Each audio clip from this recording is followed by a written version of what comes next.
Hello, everybody, and welcome back to Expert Examiner IELTS. My name is Glyn, and in this video, we're going to give more feedback, this time on Tamina's speaking test. Remember, if you'd like to have your own free practice speaking test, or if you'd like me to check your IELTS writing tasks, then I'm on Facebook and Telegram. Join one of those groups. Links are given in the description. That's where I get all of my candidates from. Anyway, let's get into our feedback. Good afternoon. My name is Glyn. Would you tell me your full name, please? Hello, my name is Ibragimova Tamina. You can call me. It doesn't make any difference, but just something. In the English-speaking world, we tend to put our first name first and then our last name last, right? So instead of Ibragimova Tamina, we usually say Tamina Ibragimova. I don't think it will create any confusion, but just be careful. If you ever go to an English-speaking country, if you give your full name, we usually put our first name first and our surname last. Yes, Tamina. Okay, thank you, Tamina. Now, in this first part of the test, I'm going to ask you some questions about yourself. Do you work or do you study? So actually, I'm a student. I study at school, and I'm really interested on my studies because. I'm interesting on? Did she say interesting or interested? And I'm really interested on my studies Not sure, but certainly it should be I'm interested in. I'm interested in my studies. because I enjoy not only the studies, the lessons, but also discussing with my friends these topics. Yeah, you don't need to talk about whether you enjoy it or what you enjoy. The question is only do you work or do you study? And that's only to help the examiner to choose the set of questions, because there's a set of questions if you work and a set of questions if you study. So I'm a high school student is fine for this first answer. And what subjects do you study at school? So at school, we study all subjects as school program, but my favorite ones is math. My favorite ones is so just a tiny minor mistake. My favorite ones are, or my favorite one is, but not my favorite ones are. And physics because it's for me it's really easy actually, even though some people say that it's hard for them. Okay, a little bit of a hesitation, but the candidate is answering. She's on topic, very easy to understand, and she's developing. For me it's okay. And what are you planning to do when you finish school? So when I finish school, I'm planning to move Cool. I'm planning to move. All nice stuff. Quite, relatively simple grammar, but it's not all, not everybody gets that right. into Kazan. Now I'm living in Tashkent, so I can go to university there. I want. Slight mispronunciation, right? Candidate says university. It should be university. Sometimes our letter U has an or an U sound. Sometimes it has a U. In this word university, it has a I, university. To go to university in Kazan, in Apolis. It's especially for programists and Not programists, but programmers. So just be careful with that suffix. then I would like to work there. Okay, cool. So we get I'm planning to, I would like to, all good future functional language. Let's talk about your hobbies and interests now. Do you have a lot of hobbies? So I would say that I have several hobbies. Cool. I would say that also good functional language. It's especially connected with art. I actually can play in. So we've had actually, I think 3 or 4 times now. I know it seems to be people's favorite word, but be careful with how often you use the word actually. We don't want it to pollute your language too much. A violin, and yeah. Just want to pick up on that play. So in English, when we talk about instruments, usually we just use play the. There are some cases where we say play my, but usually play the. I play the violin, I play the drums, I play the guitar, I play the saxophone, I play the flute. Listen to what the candidate says. Sounds like a direct translation. It's especially connected with art. I actually can play in a violin. I actually can play in a violin. So, that the natural verb phrase, play the violin, And you might think, well, why is it the article the here? You're looking for why do we use definite article the? There's no rule here. It's just part of a pattern of speech in English that when it's an instrument, we usually say play the. I can play the violin. I can play the guitar. and piano as well. So I'm also really keen on drawing, but Notice that when the candidate uses keen on, which is a synonym of like, the language breaks down a bit. And that's sometimes that can be a sign that the candidate is trying to force language. The candidate might have memorized bits of language connected to likes and dislikes, like I can't stand, I detest, I can't bear, I can't whatever, I hate, I like, I love, but then also I'm really into, I'm fond of, I'm keen on, I'm interested in. Very often candidates prepare that type of language, but when they use them, it kind of feels like it's not part of the natural communicative repertoire, and that causes some type of hesitation and breakdown. Just notice it here with the candidate. so I'm also really keen on drawing, but I'm also really keen on drawing, and again, mispronunciation of drawing, but I understand what the candidate is saying. Drawing doesn't have any w sound. We write it with a w, with a w, but we don't say drawing, drawing. Mhm. I'm not really good at it. So Cool, be good at good. I just play the music that I maybe hear on social media or Bit of a lack of intonation. I just play the music that I hear. Just notice it a bit not very rhythmic. music that I maybe hear on social media or the music that my teacher recommend me to play. My teacher recommends. And what were some of your biggest interests when you were a child? Oh, I think that when I was a child, I was really into history. Cool. And again, I was really into history. It just breaks up the rhythm a little bit, but I really like this. I was really into. It's one of my favorite expressions. My favorite topic was about Egypt. I love those little prepositional adjectives. My like my role model was Cleopatra. Cool. Role model and Cleopatra. Cleopatra is a fascinating character. If anybody wants to study history, learn about Cleopatra. Wonderful. An amazing story. An amazing woman. I'm glad that your role model is Cleopatra. Of course, I hope your destiny is a little bit better than Cleopatra's, but yeah. I like to watch all these historic videos about her, and when at school, I don't know about historic. Historic has a slightly different meaning. Historic means something that will always be remembered in history. And so these are historical videos. It's a really complicated thing in English, this difference between historic and historical, or economic or economical. But there is a difference between historic and historical. my teacher said that Cleopatra has only one child. Has only one child present. So this reported speech, my teacher said that she had only one child, or she only had one child. So candidate does miss fairly basic grammar there.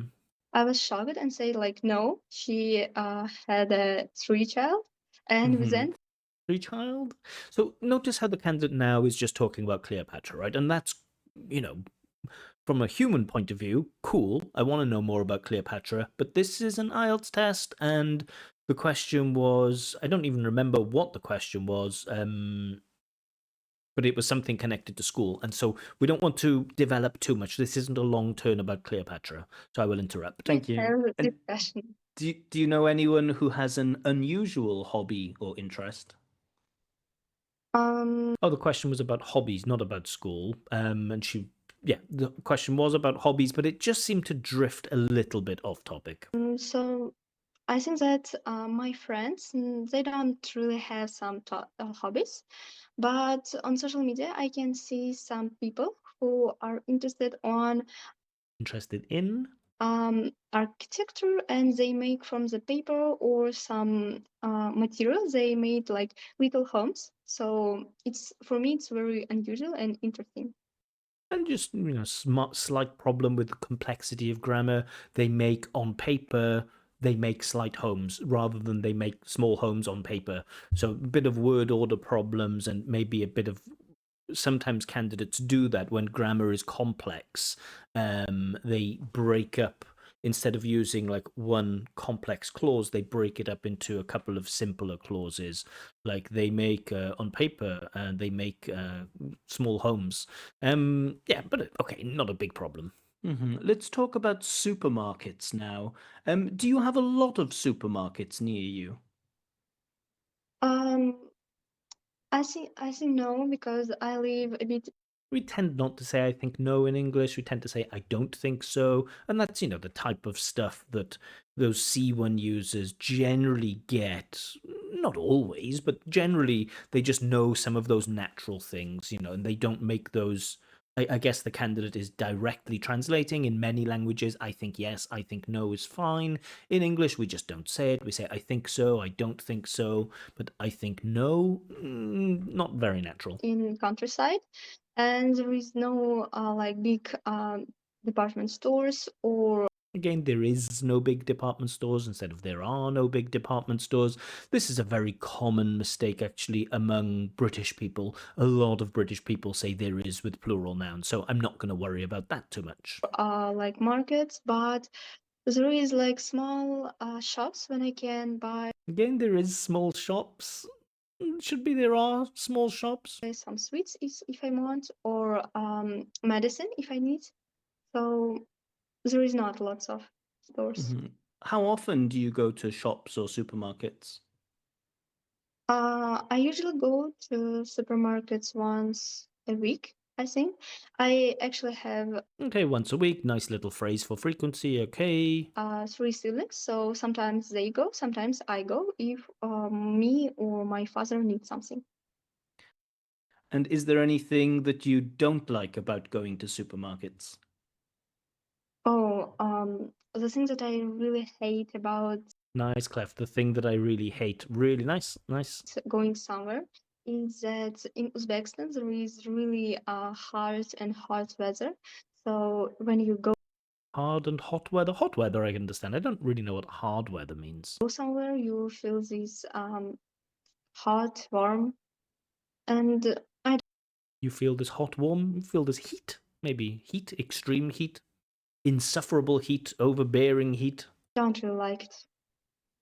And apart from food, what might a big supermarket sell?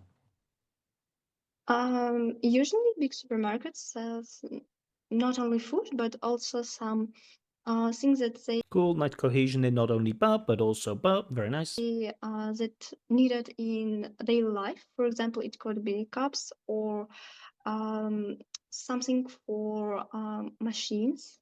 But Something for machines. Again, it doesn't feel like very precise vocab there. I don't really like know what they can also say because in my hometown there is usually only shops for meal. Okay, thank you. And again, shops for meal, just not quite sure. Only shops for meal. Food shops, grocery stores. Okay, thank you. Now, in this next part, okay, so thoughts on part one. The candidate seems like to be a very comfortable speaker. She's not blown away by these questions. She answers them fairly honestly, fairly naturally. She makes an attempt to develop. She shows a willingness to speak at length. She makes, good good she makes good use of cohesive devices fairly consistently. The grammar is very, generally accurate. She controls for simple grammar well, and there are some instances of complex grammar. There are a couple of small slips, like with the there is, there is, there is. I don't mind that so much. It's the type of mistake an L1 user might make fairly often. My teacher recommended me, and she said that Cleopatra has only one son, one child. That, and the single form of three child instead of three children, those type of mistakes just feel, those don't feel very C1-ish. In terms of vocab, the vocab is also absolutely sufficient to deal with these questions. She has enough vocab. Sometimes the vocab lacks precision, like some things for machines not really clear when she's describing the weather, like it can be difficult in this hot and warm, or you can feel this hot and warm, just feels a little bit maybe slightly lacking with the vocab. Pronunciation, very easy, clear to understand. Sometimes there are a couple of like very small mispronunciations, and I have to. The difficult thing is always to make judgments about intonation. When there's very, very limited intonation, it's very easy to hear, but very often candidates, the intonation and the rhythm of their speech and the sentence stress, it can be different in different parts of the exam. Sometimes when candidates are feeling quite comfortable, if the topic is familiar or if the question is easy, then candidates can speak with an easy rhythm. Sometimes when candidates then get to difficult questions, or if they're trying to overuse difficult vocab that they're not comfortable with, this can lead to a break in the rhythm. And there are certainly some breaks in the candidate's rhythm. It's just, how many of those do we have? The scores for pronunciation in IELTS are also unique in that, a 7 is a mix of a band 6 and a band 8. There is no description for what a band 7 is. It just means you have all of the positive features of a 6, which I think the candidate does have, and some, but not all of the positive features of a band 8. And so, I'm thinking pronunciation, at least she's a 6, and just thinking, do we have enough in there? Do we have anything that's band 80 in there? I don't think we will have it with connected speech or with sustained use of intonation, but we might get it from how easy the candidate is to understand. But I'll make that decision when I get to the other parts of the test. Let's have a look at part 2. The candidate needs to talk about a time when she did something as part of a team. This is a past tense. I would be a very happy man if I was taking the IELTS speaking test, and in part 2, I gotta talk about a time when you plus past, because that would allow me to use my narrative tenses, my past tenses, my reported speech, my future in the past, all of that stuff. It's an opportunity to show off that you can speak about the past. Let's see how the candidate does. And 2 minutes to. Actually, in my school, sometimes there is like lessons when with my classmates we team up and then Cool, nice phrase about to team up. Candidates starting with background information about the present. we kind of go do teamwork about one specific topic. Maybe we have different topics, but sometimes we have similar one. Okay, how relevant is this information? We have different topics and sometimes we have similar ones. Is that really relevant to the time in the past when you did something as part of a team? I understand its background, but. And actually, for me, it's a bit boring because I prefer working. And now she's adding commentary on how she feels about how she feels about generally working as part of a team. We really want to get into, the past time. Talk about a time when you did something as part of a team, not how do you feel in general about working as part of a team. Work alone. But one time, our teacher said, give us a very Gave us funny exercise. She said that we should we should do we should make like a stage about some historical events. So make a stage. Again, stage is probably the wrong word here. Stage is the thing that you stand on. Maybe make a scene or make a play. we can show some maybe funny moments, maybe something that we remember. So something that we are remember? show some maybe funny moments, maybe something that we remember. I don't know if it's something that we remember or something that we are remember. I'm not sure. I'll give the candidate the benefit of the doubt and say that it's an not an R. But still, why are we still in present time here? Why are we still in present time? We want to be using past time constructions because we want to talk about the past. So for me, it was a bit unusual because I'm not really keen on working with my classmates. Again, it was unusual past because in general I'm not keen on, and so we're back to present time. But also I like this because we have Still in present time. Fun, lots of, and we laugh with each other. And also my classmates, with my classmates, we have different topics. For example, we have different topics in general or in the past? My team has a topic about. Your team has in general, in present or in the past? If I'm not mistaken, it was If I'm not mistaken, fine. historical historical Historical события. You want to say historical события, the Russian word for event. event in Europe about English king. I cannot remember his name Probably Henry VIII, big fat guy who had 6 wives. Very famous king. actually, but other classmates has situation about someone has about Arabic, someone has about Italy. So for me, it was really something interesting. For that moment, I watched all of them actor skills, and Again, I watch instead of I watched. I really like it. So in future, I would like to have a same experience because it's really interesting. Okay, thank you. All right, so a couple of issues. The issue that stands out, the problem that stands out most notably is that the candidate has been asked to talk about something that happened in the past, but the candidate isn't using past time constructions. She's relying on present time constructions, and that will affect that grammatical range and accuracy score. I do feel like, her range of grammar isn't that bad. It's pretty good, but yeah, I could never award C1 to somebody who can't, get past time right. And, she does use some past time constructions, but she misses so many of them. So, unfortunately, due to those basic errors, that is going to cost her with those, with grammatical range and accuracy.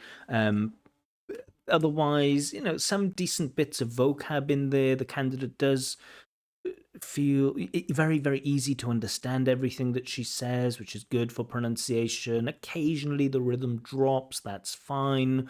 Occasionally there are mid-sentence hesitations, but in general I think she has quite strong fluency, and the signposting in her language is okay. It didn't feel like it was like an extremely well organized piece, but I got the main idea that sometimes in her school she's asked, and her schoolmates are asked to do some different performances, and there was this one time where she had to do something about a British king, but it did feel a bit like she was speaking more in general about things rather than this specific time. And that's not always, that's often an issue that I have with my own students, for example. When I ask them about something specific, they speak in general. And when I ask them to speak about things in general, they talk about a specific thing. We have to switch on, especially if it's in a test. We don't want to give the examiner any reason to think badly of us. And so if they ask to speak about something specific, speak about something specific. If they ask to speak about something in general, speak about something in general. You might ask, what's the difference? Well, for example, where do people usually buy clothes in your hometown? That's in general, right? So most people usually go to the high street, but I think a lot of young people nowadays also do some shopping online in general. But then specific, talk about a time when someone bought something. Oh yeah, my mum a couple of days ago, she went into town to buy some new sandals. That's a specific thing. And so we shouldn't really mix those things up. And that's the obvious weakness there. Anyway, let's get to part 3. So you've been talking about this time when you did something as part of a team. Let's talk about teamwork in more detail now. In what other situations might people work together as part of a team? So usually people work as a team when they should do.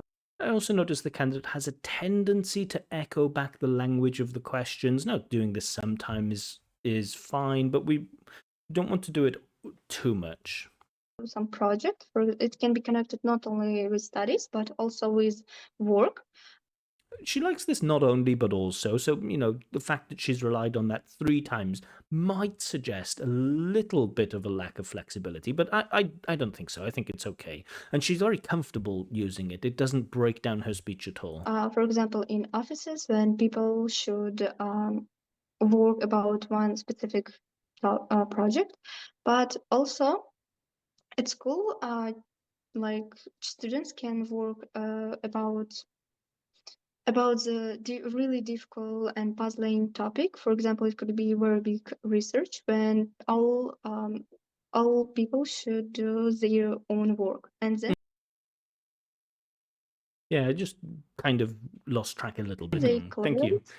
And so if I feel like candidate speaks too long or goes, she's not off topic, but it feels like generally if students or pupils have a really puzzling topic and you think, okay, the candidate's just trying to use puzzling.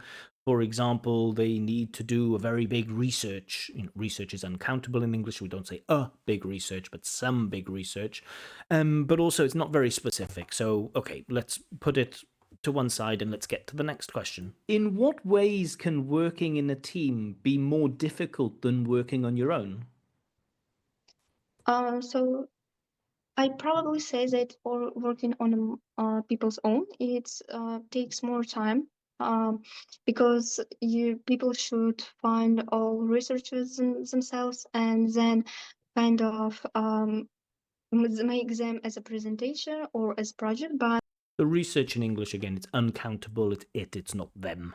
when people work as a team, they usually do all of this work together. And Candidate seems to be talking about the advantages of working as part of a team and why working as part of a team is better. But the question asks her to talk about the difficulties of working as part of a team. So she seems to have misunderstood. it become easier. Okay, it becomes. Okay, that's the advantages of working as part of a team, but what are the downsides of doing something as part of a team? So again, here we go. The same question. Let's get into it.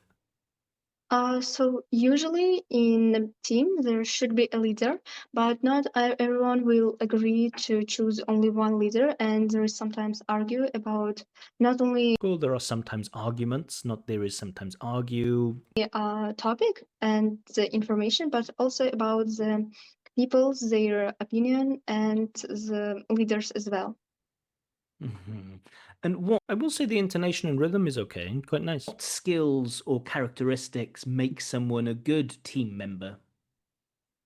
So I think that it's important not only to say your opinion, but also Yeah, just be careful with that not only but also, because we're relying on it a little bit too much.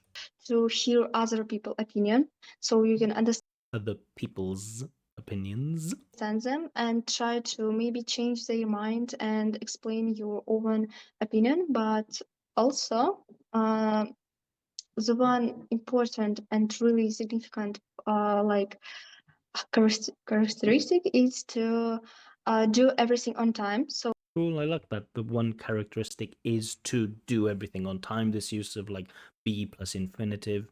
Something is to do something. Using infinitive as a subject. you would not miss the deadline and do all of your tasks on time. Sorry, not as a subject. Anyway, but yeah, candidate gives a decent answer, not like 100% precise vocab, but the ideas are clear, and I really like how the candidate isn't she isn't afraid of the questions. Very often, people in part 3 worry that they don't have the most perfect idea. I don't get this sense from the candidate. She's has confidence and she's speaking openly, and it feels like she's speaking normally and naturally, more or less. A couple of things like the really significant thing or the puzzling, I feel like that language is a little bit forced, but okay. Let's talk a little about team sports now. Which are more popular in your country, individual sports or team sports? So in my country, I think that most popular is football.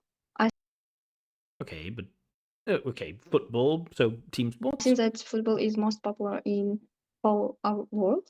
So people prefer to play football, not only as a team but also as And we get this not only but also, and now I didn't notice it during the test, the first time we were doing the test. But now looking back, I just feel like now I would probably say that it does show maybe a lack of flexibility.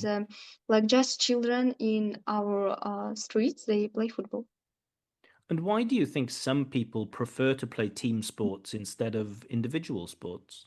So can you find that? Can you isolate, the differences between team sports and individual sports, and then the benefits, why people prefer to play team sports and not individual sports? Not just why do people play sport, but specifically what is it about team sports that people like over individual sports?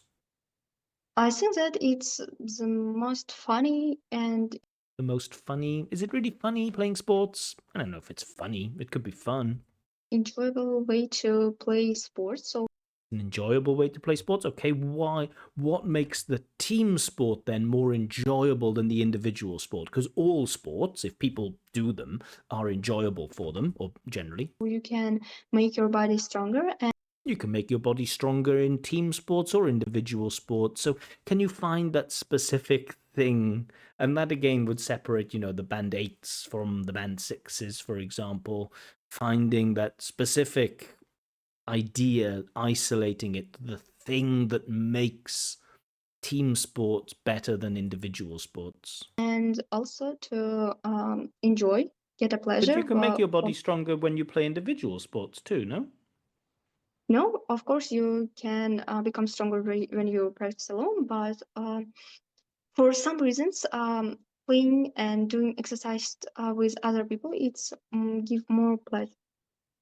Gives more pleasure, brings more pleasure. But then explain. So make that the argument, right? It's just more enjoyable because, when you're playing sport on your own, you don't have other people around you. You can't laugh at your mistakes. You can't blame other people. And it's kind of fun if you do this with other people. You can laugh together. You can celebrate successes together. And for me, that makes it more enjoyable. That would be a better answer. And some people think that team sports will disappear in the future because people are becoming more selfish. What do you think of this?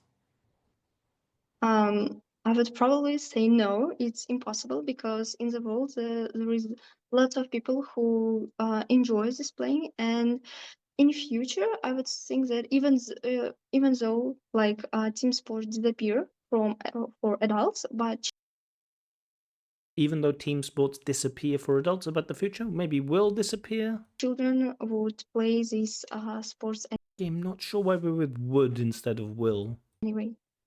We generally don't use would when we're making predictions for the future. And do you think children then prefer team sports more than adults?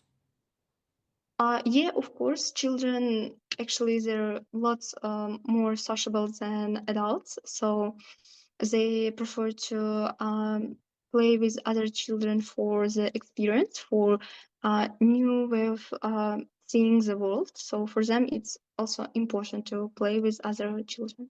The grammar is becoming like really accurate. So it's a strange thing that she can control really well for things like infinitives and gerunds and things like this, but she has real difficulty with things like past simple and present simple.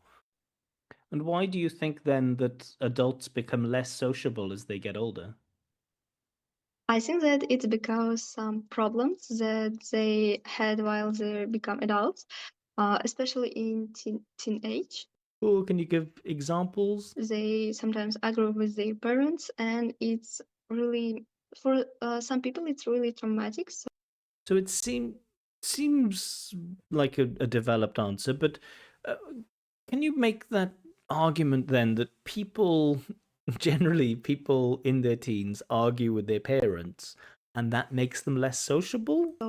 they become a bit depressed maybe, and they prefer to do everything alone. Okay, I don't fully agree with her point of view, but she has presented a fairly clear idea, right? A logical idea is that kids are sociable and then they grow up, they become teenagers, they start arguing with their parents, then they become depressed, and then when they get depressed, they prefer doing things alone. It's a bit simplistic, but it is clear and easy to follow. Okay, thank you. That is the end of the test.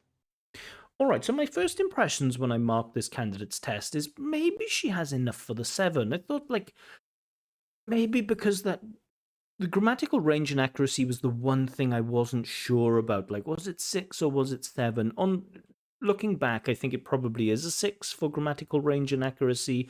But let's have a look at some scores. I'm going to look at the band descriptors for this just to show you the marks that I'm awarding and the reasons why. Now, fluency and coherence, I want to award the 7, but I'm just worried about the flexible use of that not always, but not only, but also. So let's take a look at fluency and coherence and what it says both for band 6 and for band 7. Able to keep going, yes. Demonstrates a willingness to produce long turns, yes. Coherence may be lost at times as a result of hesitation, maybe slightly a little bit. But I don't know if it does. Do we lose coherence because of hesitation? I don't think so. Hesitation is noticeable, but we don't think we lose coherence. K uses a range of spoken discourse markers, connectives, though not always appropriately.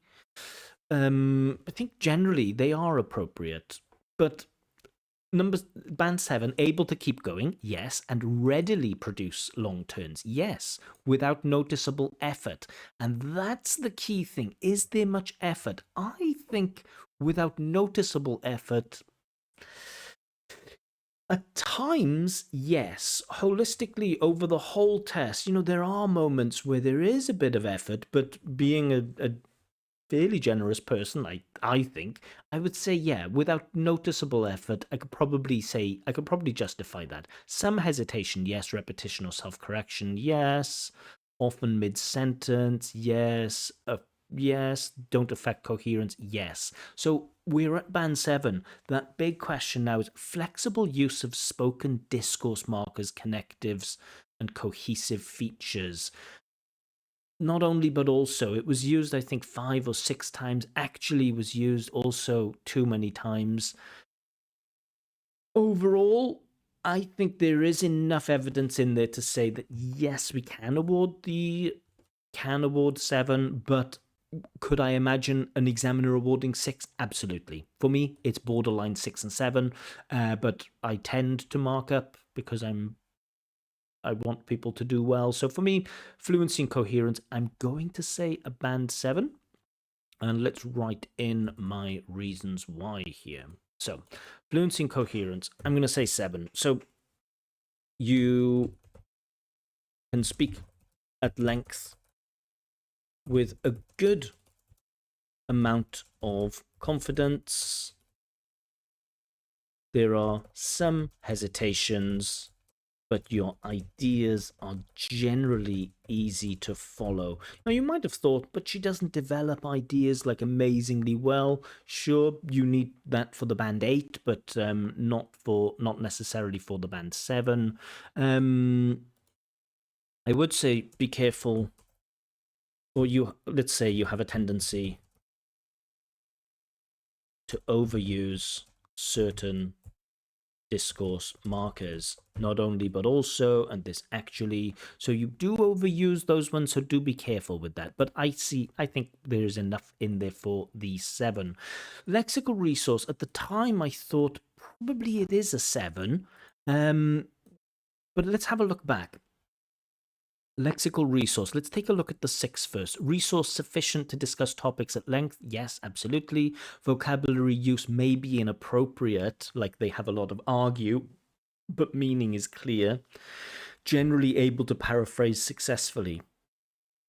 And generally maybe, and I think probably the paraphrase might cost her the 7. Band 7, resource flexibly used to discuss a variety of topics. There is some flexibility there, some ability to use less common. Yes, we do have that, and idiomatic items, an awareness of style and collocation. Inappropriacies occur, like be interested on, we get fairly well, and effective use of paraphrase as required. Oh, so again, I'm really borderline 6 and 7 with this. And because I marked up in 1, I have a tendency where if I'm borderline on 2 points, I'll mark up 1 and I'll mark down on 1. So I'm going to award 6 for this. I do think the candidate's vocab is strong. I mean, certainly it's a strong 6.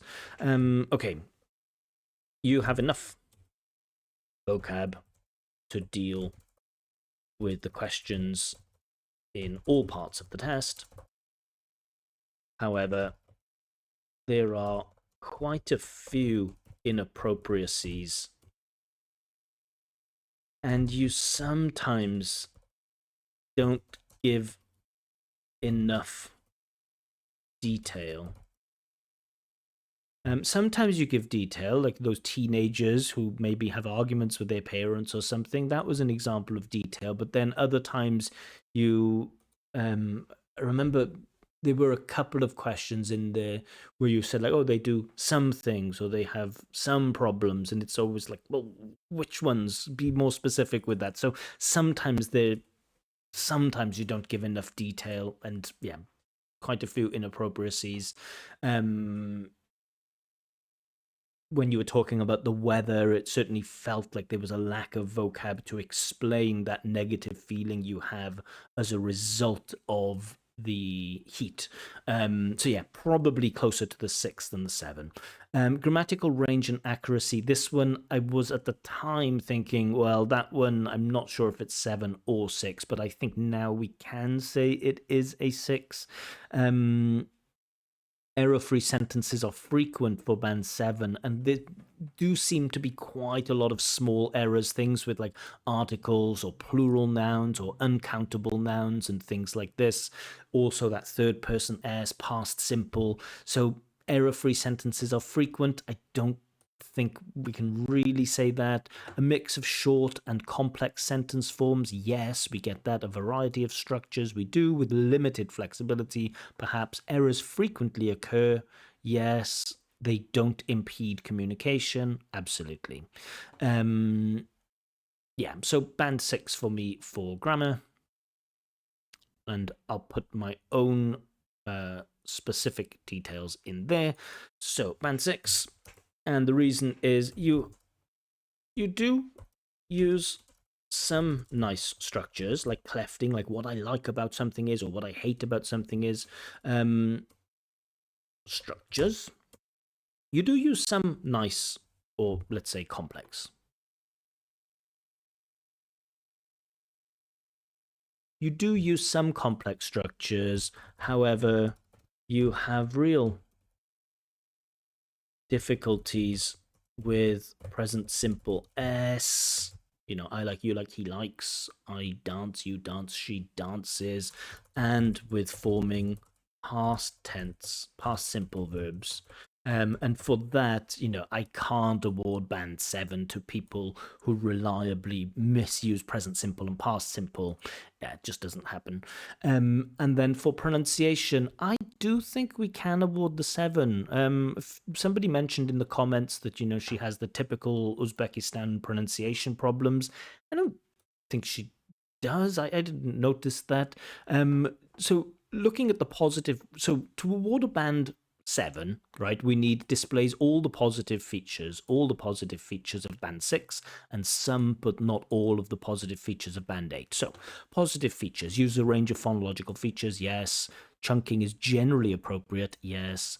Rhythm may be affected, that's a negative. Some effective use of intonation. Notice some, yes, there is some effective use of intonation. Can generally be understood, yes. So now we're looking, so we have all of the positive features of a band 6. So now we're just looking for one positive feature from a band 8. Uses a wide range of phonological features to convey precise and or subtle meaning, maybe not. Can sustain appropriate rhythm, no. But I look at this one, can be easily understood throughout. And for me, the candidate's pronunciation was easy to understand. Accent has minimal effect on intelligibility, yes. So for me, there are a couple of those features from band 8, and so for that reason, I'm awarding the band 7 for pronunciation. Yeah. So the most importantly, it is very easy to follow your speech as your pronunciation is clear, despite some mispronunciations. There are some problems with rhythm and intonation in parts. So there are some times when you speak a little bit like this. So that shows what we call syllable timing, not stress timing. It's all linguistic jargon, but yeah, for me, enough for the 7. And so overall, we get a score of 6.5. And I do think, holistically, in general, just thinking about the candidate and her abilities, I do think, she's a strong B2. She's right on that borderline, isn't she, between B2 and C1? I think that is where she is. A couple of points just to make.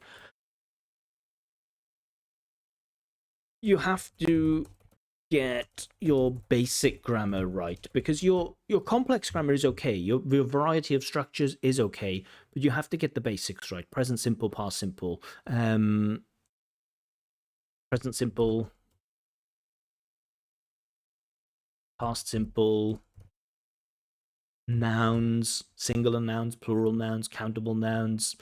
Verb to be, you have a lot of mistakes where you say there is instead of there are, so things like that. Those things have to be right. If you can, try to be a bit more detailed with your language. So we don't like things like, oh, people have many problems or people have all kinds of problems. That's okay, but then you have to go into it with specific details. Some of your answers just feel like you use a lot of like general or vague language. Stop overusing actually and not only but also. Use. I like this not only but also, and I think you use it well. It's just that you overuse it. So be careful with how often you overuse those things. I think I'll limit it to 3 bits of advice. The other thing, pay attention to those questions. Make sure that the answers directly answer the questions, because there were a couple of examples where your answer didn't quite match with the question. But I do think, the candidate's doing great for a high school student at that level. 6.5. She's really where she needs to be. It's kind of like running a 400-meter race, and you're coming into the last bend and you're right behind the leader. So, just a little bit more improvement to push on and get that 7. A lot of people around the world, their aim is to get that score of 7, and I definitely think the candidate should aim for a 7. If she took the IELTS speaking test tomorrow, I think she probably would get a 6.5. I could imagine possibly an examiner giving her a 6, and I wouldn't be massively surprised if she got a 7. But for me, her score is 6.5, right on that border between upper intermediate and advanced. Yeah, so those are my thoughts. Let me know what you think. Are my marks too generous? Are my marks too harsh? Am I too negative? Am I too positive? You let me know. And remember, if you'd like to have your own free practice speaking test with feedback, or if you'd like me to check your IELTS writing tasks, I get all of my candidates from 2 places, my Facebook group and my Telegram group. Links to those are in the description. Candidates there are always selected at random, and there are quite a lot of people there. If you want to guarantee a speaking test or a writing check, then you can do that by paying for one, and a full list is available on my website, expertexaminer.com. All links are given in the description. More videos from me coming soon, but for now, bye bye.